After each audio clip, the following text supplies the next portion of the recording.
The reason he had to plead the fifth is his alternative was lying to Congress, and that's something, sadly, Dr. Fauci has done repeatedly. The pardon that Joe Biden corruptly gave him to cover up from his criminality, that was retrospective. That covered past crimes. But if he went to the Senate and lied again yesterday, I believe the Department of Justice would prosecute him for lying to Congress under oath. That he was a craven liar who destroyed jobs, who destroyed lives, who destroyed the future of kids. Another lie that he revealed in his diary is he was reveling in convincing Democrats in New York and California to shut down schools. Well, that was Texas Senator Ted Cruz with me on Mornings with Maria on Fox Business on Thursday, following a tense Senate oversight hearing into the origins of the coronavirus and whether Dr. Anthony Fauci previously lied under oath to Congress. Here's the chairman of the committee, Rand Paul, with me just before the hearing. Watch this. I expect he will not tell the truth. I expect him to dissemble. I expect him to filibuster, but I don't expect him to be honest. We have the evidence now that he destroyed records, that he encouraged others to destroy records. We have evidence and the opinion of many of the people who worked around with him that the research that was funded in China and Wuhan was dangerous, gain-of-function research. Lying to Congress is a felony. Will there be any accountability for lies? Yes, if that he lies during the hearing, that's a new lie, and the pardon won't cover that. Instead of answering questions from the Senate panel, Fauci decided to plead the Fifth Amendment over and over again. Watch this. On the advice of counsel, I respectfully decline to answer based upon my rights under the Fifth Amendment of the Constitution. I'm sorry, Senator, but on the advice of counsel, I respectfully decline to answer based upon my rights under the Fifth Amendment to the Constitution. On the advice of counsel, I respectfully decline to answer based upon my rights under the Fifth Amendment to the Constitution. Wow, that was something. Joining me now is Kansas Senator Roger Marshall. And Senator, I know you're no longer on the committee, so you were not asking questions, but you were sitting right behind him. What can you tell us about that hearing? Yeah, Maria. Well, good morning. I think, first of all, Fauci was literally shaking as he read his opening statement. And through that hearing, he took body blow after body blow. And eventually, when it's all over with, he's a man that's broken. He looks like an old punching bag that's worn out and is done in the gym. And why wouldn't he? If Americans take the time to read his diary, they're going to see that this was a guy that was full of pride. He was drunk with power. He was drunk with pride. He was drunk with his own celebrity. This is the Anthony Fauci that I saw through those 5 years. Never any remorse, never any concern for the people dying, let alone the ones he was locking out of churches, out of schools, out of their jobs. He was not only reading his own press clippings, he was, putting them in his own diary as well, regaling over every one of them. So sad day for America. We still don't have closure. There's so much he could have told us. There's so much that he could have told us so we can learn for next time. Well, I mean, you are a doctor. You came into Congress as a medical professional in your own right. So what did you take away from those diary entries that we should be understanding best?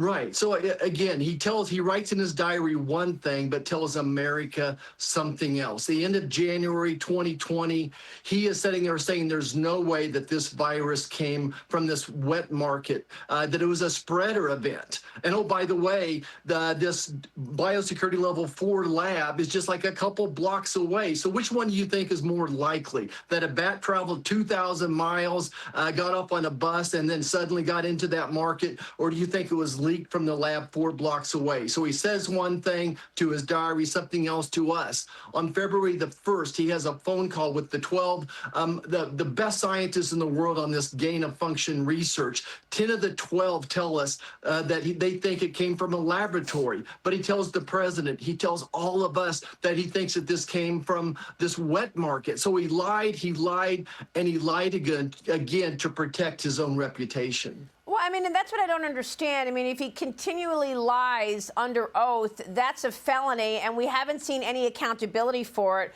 Rand Paul told me he estimates that 15 million people died, approximately, and their families want answers. So why have we watched repeated lies from Anthony Fauci with no consequence?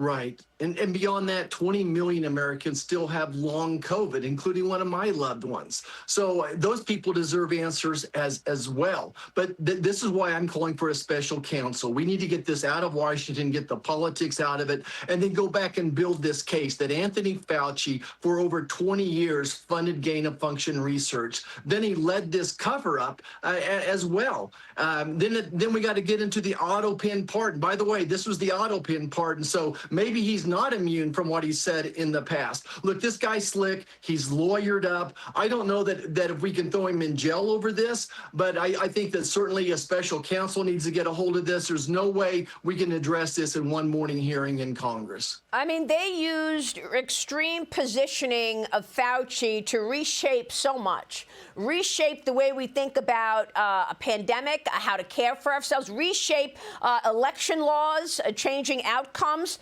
and China was a beneficiary. I mean, there's so much here, Senator. Does the White House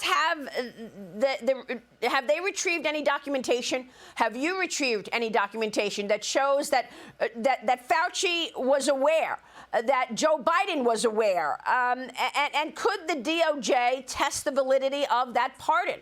Rand Paul says that it is such an extensive pardon, similar to the pardon that he gave his son, Hunter Biden, which we're going to talk about with James Freeman coming up. Yeah, so Maria, that's all, in my opinion, yes, I think there is evidence that should be investigated. But this would take a special counsel into diving all of them, even just the validity of this auto pen pardon. I mean, I understand that maybe on some rules that maybe the president didn't have to sign him with his own pen, but this auto pen was being ran by somebody else. So I think there's a lot more here. We need a special counsel up and running. All right, special counsel is what you're looking for. Real quick, let me get to the other pieces of business here. You heard what Brian Mast just said, Chairman of Foreign Affairs. The ball is in the Senate's court. You've got the Clarity Act. You've got the Continuing Resolution. You've got the NDAA. You've got the Reconciliation 3.0. Are you moving on any of this? You've got 1 week left. What's the priority next week? Well, I feel like we're trying to put 20 pounds of potatoes in a 10-pound bag, but we need to prioritize, get as much done as we can, starting with the funding of the government. Remember, Chuck Schumer, big government socialists, they've shut the government down 3 times already. So it's time to move that, and hopefully we'll get on these other bills as well. Well, I mean, the Save America Act is critical going into the midterm elections. Do you think that the Save America Act can actually create a secure election for the midterms in November? Do you see that as a priority? What's wrong with your colleagues that they are not on board? Yeah, Maria. So certainly we have 50 Republicans that would support some version of the SAVE Act, but it takes 10 Democrats to go along with this, and that's what we can't find. So we're going to continue to work through the process. I'm asking that we stay in D.C., though, till we take up voter ID, till we take up proof of citizenship, and then do something else with the mail-in ballots. So you think you'll be there next weekend?